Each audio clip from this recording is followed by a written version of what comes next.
We're all human, and one of the few things we share is that we have to eat. The way that we feed ourselves has changed dramatically from when we were hunter-gatherers thousands of years ago. A lot of that hasn't really been good for us or the planet, and we're going to dive into all of that. Some of it's going to be a little depressing, some of it's going to be a little sad, but don't you worry. We've got you. We have lots of solutions, we have warm, fuzzy feelings. It's going to be a good time. I'm Rachel. I am the co-founder of Nude Foods Market, and we are going to tell you why a grocery store like ours is absolutely necessary. So tell me, Rachel, what is the food system? What does that mean? Great question, Lindsay. Food system is this crazy, amorphous, complex thing that encompasses everything from where the food is grown, how it's transported, packaged, got into the grocery store, and finally into your mouths.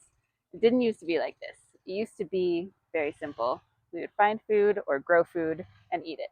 But it's turned into this complex global economy that encompasses so many different parts and players, and we don't even understand it or know where our food is coming from anymore. That is so true. Tell me, how did we get to this point? You said it hasn't always been this way. What did it used to look like compared to now? Humans used to spend most of their time either finding food or growing food. That was basically all we did. Our whole lives were centered around how do we eat.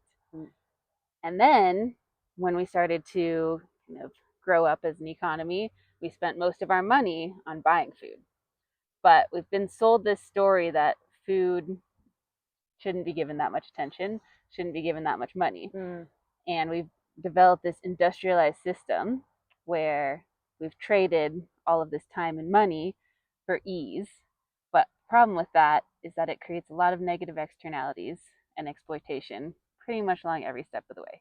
So we're exploiting the environment, we're exploiting the animals, we're exploiting humans, all to get cheaper and cheaper food. And we're adding more complexity at every step. Okay, so food is cheaper than ever, but you just said that it has a really big environmental cost. So tell me more about that. Yeah. So the way that we produce and grow food has a bigger impact on the planet than anything else that we do. Wow. And some of that is through carbon and methane emissions. 11% of greenhouse gas emissions in the US come from agriculture, but a lot of it is through land use. So agriculture is a leading cause of deforestation. It's one of the main ways that humans have impacted the planet in the way that our land works by converting it into fields, into grazing lands. And we've done this without a lot of forethought for the future in a very extractive way. So basically, we're converting land into things that we think are best for growing food, but it's very short-sighted and it's not done in a way that will persist for future generations. That does not sound like a good way for a system to operate. How does that compare to what the agriculture system used to look like compared to now? So the earth is its own agriculture system, right? And it had billions of years of evolution to kind of perfect things. And the way that that worked is everything was in cycles. Nothing was wasted. Anytime something died, it would turn back into the soil and create nutrients for more things to grow. And humans used to work within those cycles. So eating different fruits and vegetables with different seasons, using meat to get through the winter, and also using those animals to fertilize the fields and help cycle nutrients. And there was a very strong connection between humans and the natural world. But at some point, we decided we didn't really want to work with the natural world anymore. We wanted to be able to have avocados all year round and bananas anywhere in the world, also all year round. And so we started creating systems that work against those natural systems that the earth had. And these are much more linear systems. So, for example, we were not farming in a way that would cycle nutrients anyway. We started creating fertilizer that fixed nitrogen from the atmosphere, putting that on our fields. That then would create a lot of runoff into the rivers, which would take the fertilizer away and just require more and more inputs. So we're going from these circles to just lines. And I can't imagine that these runoff byproducts are good for the environment either. They aren't, actually. Yeah, you can have too much of a good thing. You would think excess nutrients, great, everyone loves it. You can cause huge algal blooms when that happens, uses up all of the oxygen in a system, and you get dead zones in rivers. Ooh, that does not sound good. So, what are some other ways that this system has gone from being something that's cyclical to something linear? Like we talked about not cycling nutrients back into the earth, but what about how food gets to our plates? Yeah. Before the invention of plastic, pretty much everything that we used was either something that was used many times or that would go back into the earth after it was used. You know, there's a lot of cultures that would use leaves and things to package their food. Um, there's other cultures that would use ceramics to make to over and over again, and when they were eventually done, it would eventually turn back into dust. And food was coming from a very local place and not being transported very far. Now we've moved to shipping food all over the world, and we really like plastic. Mm-hmm. So we're taking this material that is deep underground, turning it into something that will never ever break down, will only get into smaller pieces, and using it only one time. Not good. Not good. It doesn't make a lot of sense. Yeah. Like if you think about all the energy it takes to extract petroleum from the earth, turn it into a plastic, ship it around. It only gets used for 30 seconds and then it gets thrown in the trash and buried into the ground again. It doesn't make a lot of sense. No, not really. And how does this all affect our health? I have to imagine that given the rates of general disease in the US, how does the food system affect that? So just like the food that we eat has the biggest impact on land use of anything we do, it also has the biggest impact on our health of any choice we make. And the way that we're eating today for the average person is so far removed from the way that we were eating thousands of years ago and the way that our bodies are used to being fed that we really can't handle it very well. Diet related diseases are the leading cause of death in this country and are starting to be in many other countries as well. And I think we all know we spend more on healthcare than any other developed nation. And that's because of how we eat. So just the more far away we get from those systems that we're kind of meant to work with, the more deleterious effects that we have. So, what are the things that cause these negative health impacts from the way that we eat food now? Is it the way we grow it? Is it what we're eating? How does that play into having such a massively negative impact on our health? It's all of it.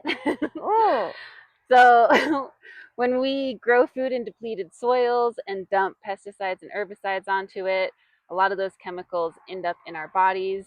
The food itself isn't as nutritious as it used to be. And then, for the most part, we're creating a lot of ultra processed foods from these that have been designed by scientists to be as addictive and craveable as possible because they want you to eat more of them. But they want you to eat more just so that they make more money, not because it's good for you. Right. Classic. Yeah. So if you really want to get depressed about it, all of the negative health effects that we see from diet in this country are for the profits of just a few companies. Checks out. Yeah. So we've talked about how herbicides, pesticides, and the lack of nutrients in the soil is not good for our human health. But how does this broken food system affect the health of the animals that we then eat? It's a good question. I believe that the way we are raising animals in industrial agriculture and confinement is just not acceptable. We as humans have a responsibility to these animals that we care for to treat them in a way that's not actively harming them, and we're not doing that. We're raising animals in so much confinement and feeding them things that they don't naturally eat that there's really no way for them to exhibit their natural behaviors, lead a natural life. A great example of this is chickens. So we have bred in chickens so intensively to have these giant breasts and to grow incredibly fast. Chickens actually go from egg to harvest in about 40 days. Which is crazy. That's insane. It's too fast. Really fast. That's crazy. It's crazy. And this is every chicken you've ever eaten in all likelihood. Over 99% of the chickens that we eat in this country are called a Cornish cross, and they're the same breed that are so intensively bred. And what's crazy about it is even if you take one of these Cornish cross chickens and you give it a pillow and you pat it on the head and you give it nice pasture, it still can't live a normal life because their body is just growing so fast. They can't walk around like normal. They can't forage like normal. They can't exhibit chicken behavior. So there's really no way to have a humane Cornish cross. And it's literally the only option that we see in any grocery store.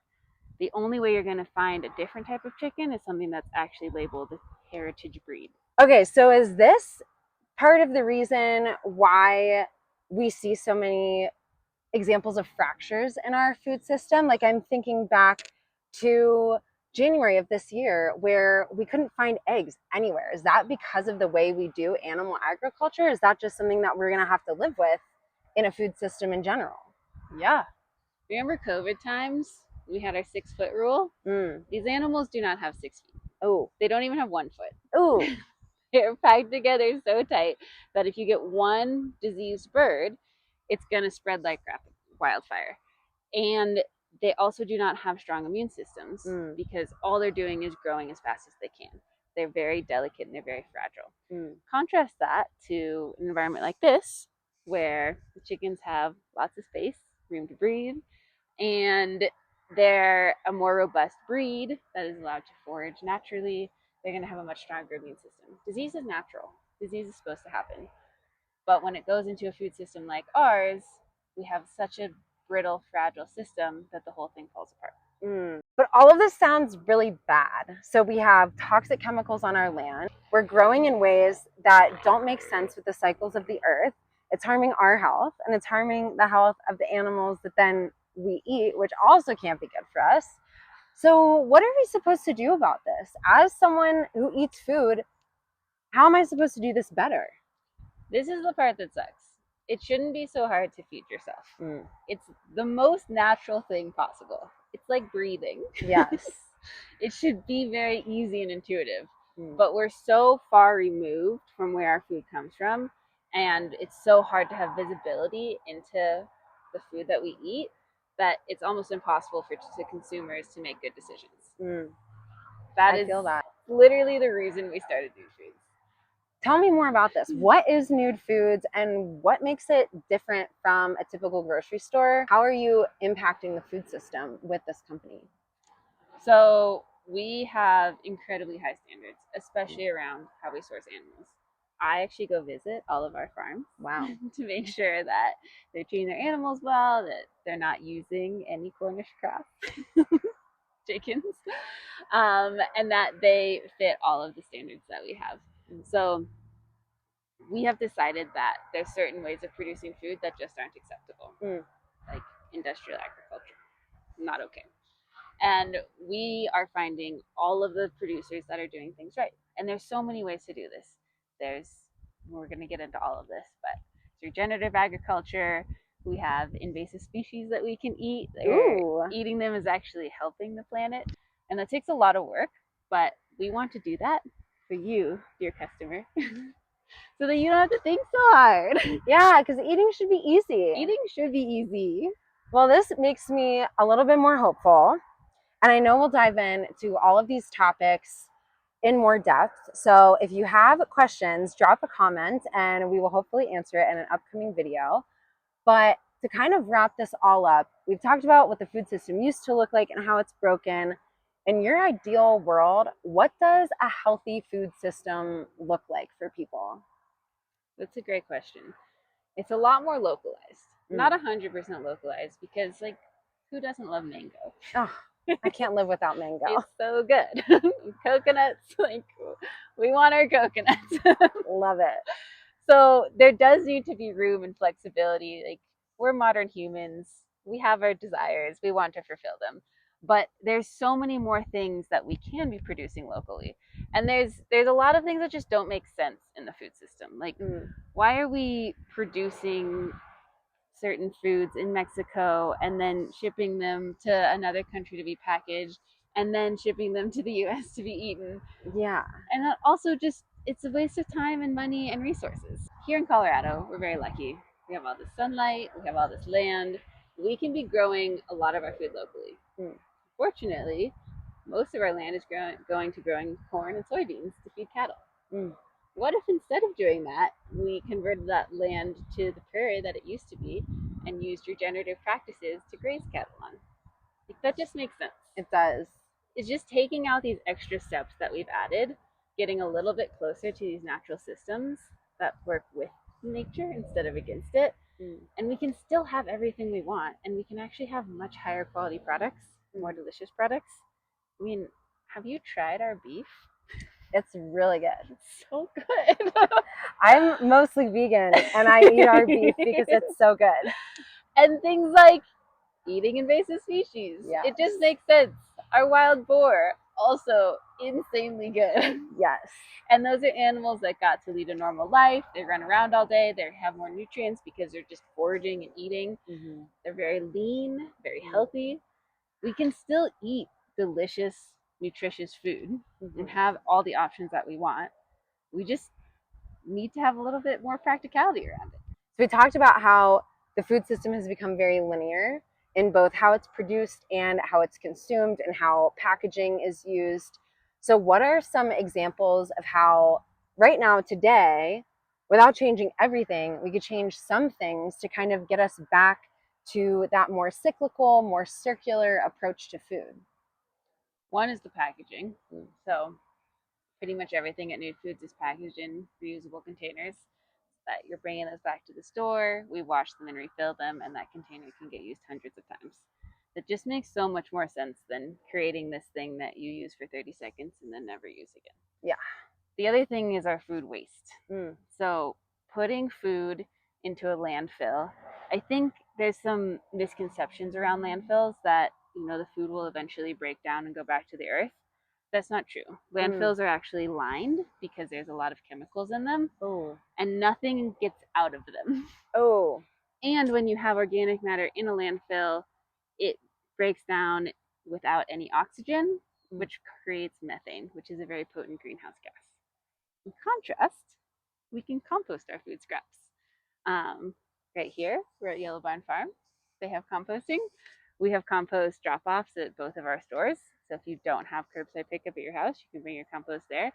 And that is such an easy way and such a practical way to reduce your carbon footprint, to increase our circularity. We're just turning that food into more soil. That soil goes back to the farms, it grows more food, and it comes right back to us. And it's so cool because this all happens super locally, right here on the Front Range. So the current food system isn't working, and it's not going to work. It's broken beyond repair. That's okay. We're building a new food system that does work and can feed ourselves, feed the world, and regenerate the earth at the same time. Thank you so much for sharing all of your wisdom and your knowledge.